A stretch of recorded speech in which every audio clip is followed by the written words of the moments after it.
We have to stop this kind of, I would even say, corruption na siguro. So, Secretary Laguasma, I dare you, kasi kung hindi sa budget deliberation, ipapadefer ko ang budget ninyo, promise. At kapag nakita ako na naging tamad sila o wala silang ginawa doon sa kanilang inspeksyon o dinoktor nila, I want their heads. Sibakin. Punyet, lintik na mga yan.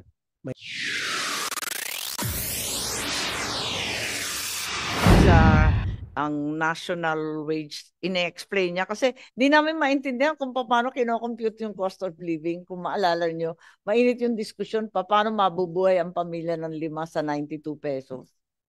Tama naman, Madam Chair. Kung tutusin, yung presyo naman ng gasolina sa NCR, pareho din naman presyo ng gasolina pagdating sa probinsya.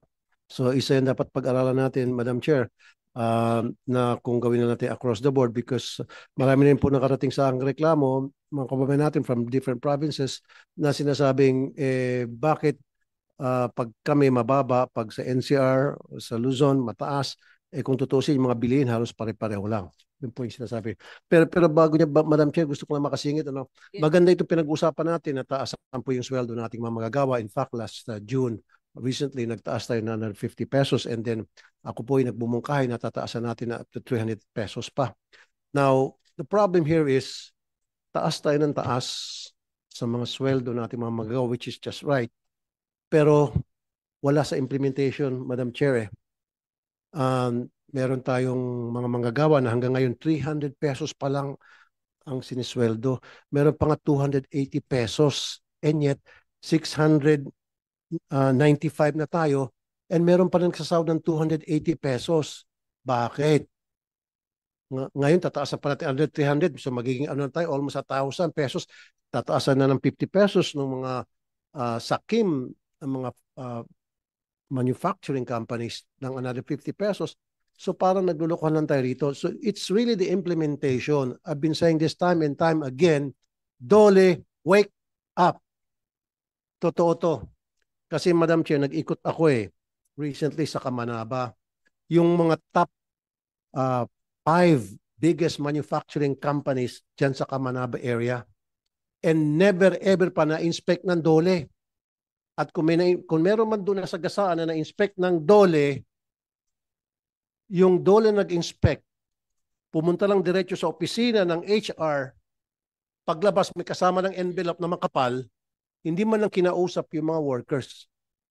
Kaya during the last hearing I was here, I dared Dole na ipresenta sa akin yung pangalan ng mga field inspector sa Kamanaba because hiriting ko sa budget deliberation, pagsisibakin mga yon. Kapag lumitaw na yung mga taong yon, field inspector ng Dole, na hindi ginawa ang trabaho o nagtrabaho, nag-inspect, pero pinalabas nila na binigyan ng passing grade yung in-inspect nila, so ibig sabihin may corruption. Kaya nga ang suggestion ko, Madam Chair, at nandito Secretary Laguasma, from now on, lahat ng field inspector nyo, pagsuotin nyo ng body-worn camera. Totoo yan. Body-worn camera para magkaalaman kung talagang ginawa yung trabaho nyo o hindi. Kasi pupunta doon yung field inspector, Madam Chair, sa halip na titingnan yung work area, kung conducive ba para dun sa mga manggagawa, yung work area nila, tapos yung mga ginagawa nila, kung tama ba, kung safe ba sila, etc. Walang ganun Wala man lang interview sa mga manggagawa. Diretso agad dun sa HR. Pagdating dun sa HR, closed door.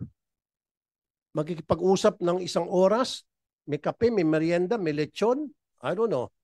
Pag uwi, meron ng daladalang envelope na pagkapal-kapal.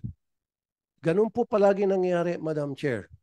We have to stop this kind of, I would even say, corruption na siguro. Kasi kung walang corruption, wala na magsusumbong ng mga mga manggagawa sa akin. Almost every day, diyan po sa aking action center sa Mandaluyong, pila-pila and 75 to 80% of those people na pumipila sa akin, mga manggagawa na underpaid, mga security guard na underpaid, mga factory workers underpaid. Nakakaawa naman sila, tataasan natin yung mga sweldo nila and yet hindi natin kaya ma-implement yun. So, Secretary Laguasma, I dare you, kasi kung hindi sa budget deliberation, ipapadefer ko ang budget ninyo. Promise. Mark my word, I'll walk the talk. Unless kung binago niyo from now on hanggang sa nagkaroon ng budget hearing, give me a list of your people sa Kamanaba at dito sa Metro Manila, the list of those field inspectors at kung kailan sila nag-inspect at anong nangyari dun sa kanilang ginawa inspection.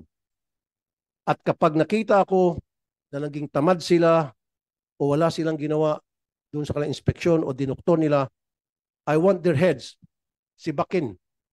Punyet, lintik na mga yan. Mainit ng ulo ko. Kasi Madam Chair, nag-inspect ako eh. I went around, nakita ko kalunos-lunos yung kalagayan ng mga manggagawa. Pinagpapawisan, kulang sa safety gear. Mainit. Walang electric fan, walang ceiling fan o industrial fan. Wala. Walang boots. Pagkatapos, maliit ang sweldo. Walang benefits. Meron pa, iba yung trato sa mga kababaihan, iba ang trato sa mga kalalakihan. So pag babae, below minimum. Pag lalaki, nasa minimum.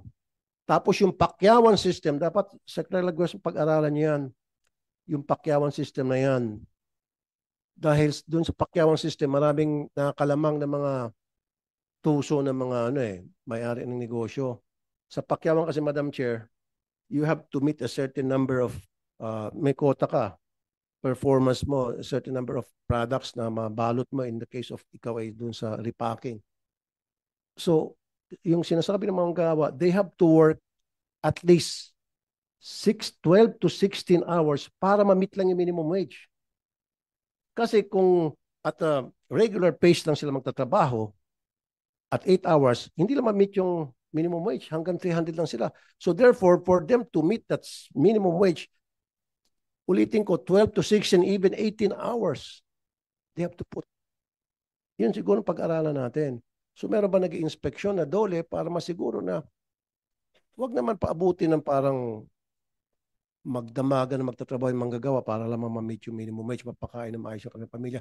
So yun muna, Madam Chair, na gusto ko sa implementation at Secretary Laguesma, I promise you, i-defer ko ang budget ninyo.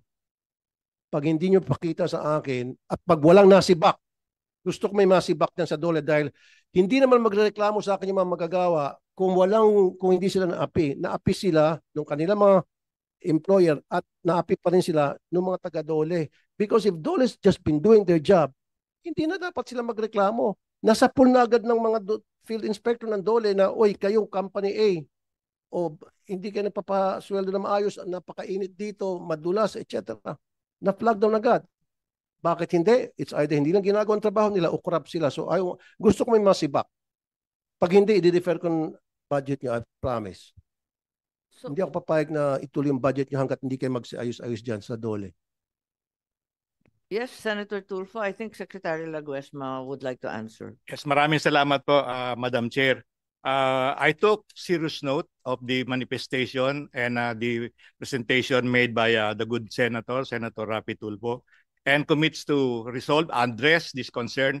In fact, I know that in the past we have been coordinating with your office. In fact, the good Senator even appreciated the work done by sending personally a appreciation note, and we committed to coordinate with the Office of the Good Senator and provide him listing as he has requested, Madam Chair. Maraming salamat po. Trust ninyo. Wala eh. Tinignan ko yung listahan ng mga companies na dapat inspeksyonin, hindi na-inspect. Kung na-inspect man, once a year lang. At kapag na-inspect, walang binibigay na performance, yung result ng performance ng inyong field inspector. And I want to get a list of each and every field inspectors, yung kanilang mga in-inspect at anong naging result ng inspection, because ibabangga ko yan. Ako mismo pupuntahan ko yung company yon or magpapadala o mananawagan ako, ipopost ko sa Facebook ko. Ito, in-inspect ni ganito, ganitong araw, ganitong linggo. Trust me, lahat ng followers ko puro manggagawa halos. Now, pag nag-respond yung mga manggagawa na, hindi pumunta yan dito, pumunta yan dito, kaya lang tago doon sa HR. Gusto ko masibak yun. Totoo, on the spot.